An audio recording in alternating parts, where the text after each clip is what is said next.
What is up, YouTube? Welcome back to another video. If you are new to the channel, my name is Yani Leigh. I'm a 255 marathon runner based out of Alberta, Canada, and today we are looking at the Saucony Endorphin Elite after 55 miles. Now, the Saucony Endorphin Elite is a shoe I purchased with my own money, and no one will have a chance to view this before I put it online. And actually, I've had this shoe for quite some time. However, I got injured, and after about 40 miles, I wasn't able to put much more onto it until just recently, where I've just been using it non-stop. Now, just going over some quick specs of the shoe.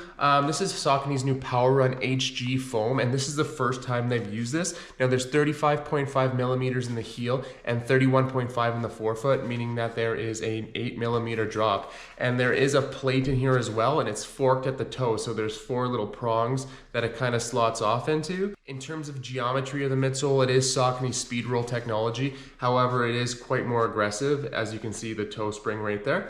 And then there's just standard rubber at the bottom of the shoe. So I kind of have a long history with the Endorphin lineup. I mean, I've ran in every single version leading up to the Elite, so the 1, the 2, the 3. And I've actually never been the biggest fan of the Endorphin collection, at all. I've always really wanted to like them, but they were either way too firm, or I didn't really feel like I was getting anything from the shoe. And also, they've always ran a half size small for me, so it's never been a great experience for me per se. But I ordered this shoe in hopes that, it's a big change. I mean, it looks so different than the other Endorphin lineup shoes, and it just really interested me. And I'm happy to really say that I love this shoe. Now, I put over 150 miles in the Saucony Endorphin Pro 3, and it wasn't my favorite shoe. I mean, it was soft, but it wasn't the softest, and it had decent pop, but it wasn't anything special in my eyes. And I know that that's a very popular shoe in the running community, but just for me, it wasn't a great fit. So with this, it's kind of a whole different experience altogether. Now, right out of the box, it's absolutely a more firm feel for sure.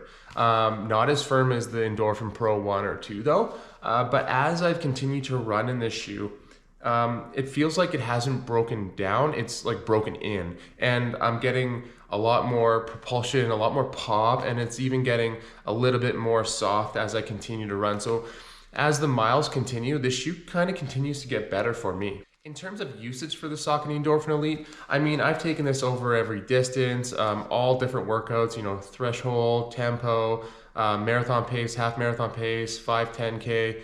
I've even taken it on a lot of easy runs. And what I would say is this: when you are going at 5K, 10K pace, this shoe absolutely feels phenomenal, especially when you're up on your toes and you're just, when you're landing right here, I mean, it's such a great experience. You're just getting so much pop, and when you have enough miles in the shoe and it is broken in a little bit, you're getting that softness too, and that's why I have my half marathon PR in this shoe. And then when you're doing tempo runs, or you're doing interval sessions where you have to slow it down a little bit in between, definitely out of the box, when you're kind of going slower and you're landing on your heels a little bit, I would say it is kind of firm, and it's not the most pleasurable experience when you're going at the slow paces. However, as I've gotten more miles in this shoe, it's softened up quite a bit, and it's actually kind of enjoyable to go at those slower paces, especially between interval sessions. Now, a slow run over an hour, hour and a half, or even 2 hours, I mean, that's a whole different story, because really the rocker on the shoe and how aggressive this toe is, I mean, essentially your toe is pointing at the sky for the entire run, right? So if you're not like this, you're kind of like this, and that's not the most comfortable feeling in the world. And in terms of the upper, I mean, unbelievably breathable. I have had 0 hot spots, 0 blisters, 0 slipping. I mean, this upper has been an absolute dream for me, and it is kind of the coolest upper out there, I would have to say. I mean, if you look at the side here, there's this little strap that wraps around there, and it kind of goes around the bottom where the carbon fiber plate is. And I just feel like I get such a good lockdown, and my connection to the shoe is so good from that. So that's really cool. And like, it is a very flimsy upper. I mean, like, there's absolutely no structure at all if you look at this heel. So here's the tab right there, and then you can fold this thing down, and then you got this little bar thing, and how many times this thing's been flipped around, and it just felt weird on my heel. But once you get it all sorted and get your foot in there, it's easy. And also there's like this little pillow at the back where your Achilles is. And you know, maybe that won't be for everyone. I love it. I mean, it's like a little reminder that the shoe's there and it's snug on your foot and it ain't going anywhere. And I find it very comfortable. So for me personally, love it. And you know, there is a little bit of extra fabric up here, but that's it. Oh, and the toe box, it is wider than your standard racing shoe. So if you're someone that really likes the narrow fit, not going to be for you. I mean, because your toes can actually splay a little bit in this shoe, which I'm a huge fan of. I found that to be so comfortable. I mean, if my toes are facing the sky, at least they can splay a little bit. So to me, that was an absolute plus. But yeah, I mean, this upper, it's light and I've had no concerns. And then when we look at the tongue here, I mean, it's just shredded cheese, you know, it's just, there's holes everywhere in there. And again, it just lends to the fast, breathable upper that it has. Now, outsole. So you see that, and if you are someone who is kind of a shoe nerd such as myself, you would know that that looks a lot like the Asics Metaspeed Sky rubber, and I gotta tell you, it grips absolutely nothing like that. Asics has an outstanding rubber with like incredible traction. It's one of the top. If you've seen any of my other reviews, you would know I have it right up there with like Adidas Continental, and Vibram's obviously an amazing one. But although this shoe looks like the competitors, it doesn't grip like it. I mean, like, I've been running and it would just be like a little bit of a wet surface or something, and I just feel like I'm like not slipping, but like when I'm like toeing off, I get like a slide feel. You know, it's like you're not actually in danger by any means, but you don't feel like you're being as efficient, you're not getting as much energy back from it, and like you just feel a little bit like, I don't know, you're skating a little bit. So it's not the greatest rubber in the world. Have I fell? No. Is it good for road marathons? It'll absolutely do the trick. Although I feel like that sensation would really bother me over a race, especially when you're putting in a lot of effort and you just feel like you're losing pace, you're losing power because the shoe isn't properly gripping the pavement. So that is definitely one thing with this shoe that I would say I wish was improved, was just better traction. I mean, yes, it is a minimal marathon racing shoe and it's supposed to be light. Like if you see, like, it's just paper thin. But at the end of the day, there's something to be said about good traction.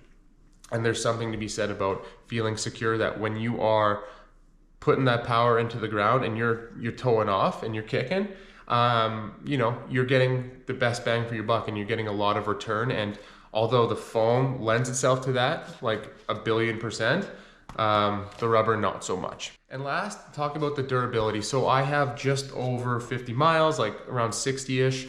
And as you can see, there is wear throughout the shoe, and you can see that there's a little stone in there because there is so much exposed foam. Now, the rubber itself, although I don't really feel like it does much, it hasn't worn out too much at all.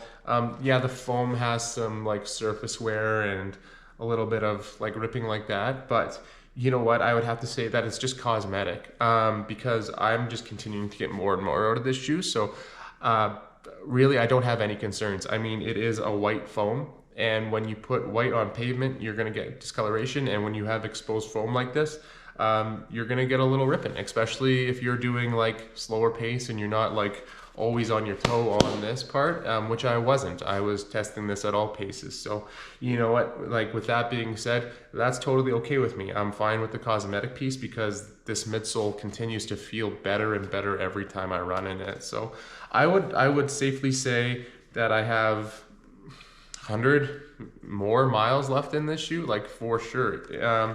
And like, it's still very, very rigid, right? And in terms of like the midsole creasing or anything like that, I mean, you can tell at the toe there's some lines, and you know, where it's wearing. But I mean, like, this foam right now looks better than Zoom X right out of the box. So I mean, what does it all mean? I have absolutely no idea. So the one question remaining is, would I buy this shoe again? And I absolutely would. I love the Endorphin Elite. I think this is a great shoe. I think as I continue to run in it, it just gets better and better. There's only one problem, and that is the price. So in Canada, this thing retails for $350, and that makes it the most expensive shoe in Canada, apart from the Adidas Prime X Strung. And that is a problem. That is so much money, especially when you can get like the Adios Pro 3 or like any shoe like that that's like on sale, like the Vaporflies. Like, even if you can find the original out there, but the 2 is on sale a lot for like half that price. It's insane. And like, it's also around like a $50 markup from the Endorphin Pro 3. So I mean, like, it depends. If you're someone that's always gotten along with the Endorphin 1 and 2, I would actually say that the Endorphin Pro 3 and the Elite are new waters, because the 3 is absolutely nothing like the 2. But is the Elite far enough away from the 3 that you could justify a $50 gap? I don't know. Personally, with my experience, I would say yeah, because I really didn't care for the 3 like too much. I feel like I could confidently race a marathon and get a personal best in this shoe, but I mean, that's totally up to you. And if that's the money you would like to spend, then absolutely go for it. And, you know, shoes should be fun, and they should make you want to run and get you out the door. And, you know, if an extra $50 is going to do that for you, then by all means, it's absolutely worth it. So that is my review of the Saucony Endorphin Elite after 50+ miles. If you haven't already, please hit that like and subscribe button. I'm running a 50-mile mountain race this Saturday in the Crow's Nest Pass, Alberta, and I'm going to be filming that, and I'm going to have a race day vlog coming shortly. So stay tuned for that. And until then, take care.